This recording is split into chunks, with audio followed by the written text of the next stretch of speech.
Welcome to my channel, Healthcare 24. Subscribe my channel, hit the bell icon,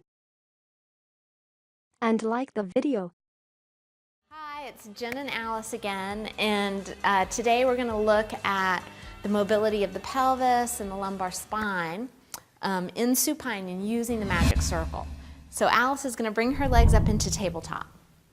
So during this exercise, she has to keep equal pressure into the handles of the magic circle. And she's thinking of her pelvis as a lazy Susan.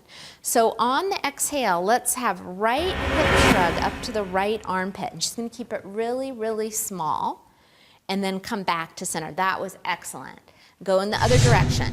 And I don't want to see the pelvic halves rotating or rolling up off the floor. Both should stay anchored onto the floor. Good.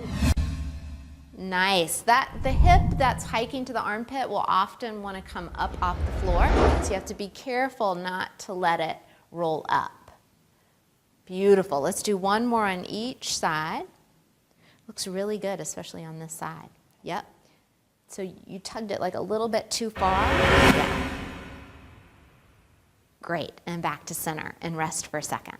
All right, so the next one we'll do is the sort of mermaid tail with the magic circle. So the legs go back up again.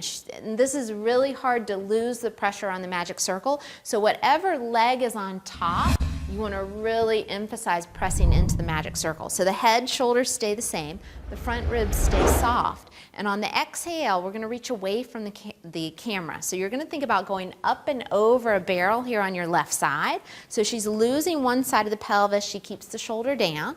And then on the exhale, you're using the deep abdominals to come all the way back to center to where the knees are over the hips. And so you can make it easier for yourself bringing the knees into the chest a bit more. But if you want to make it a little bit more advanced, you got to keep the knees over the hips and go towards the camera. Good, and this top side, you want to keep lengthening the sits bone into the distance. That looks beautiful, Alice. And then slowly coming back to center. And one more on each side. So you're going up and over. And I'm checking that the side waist stays pretty even.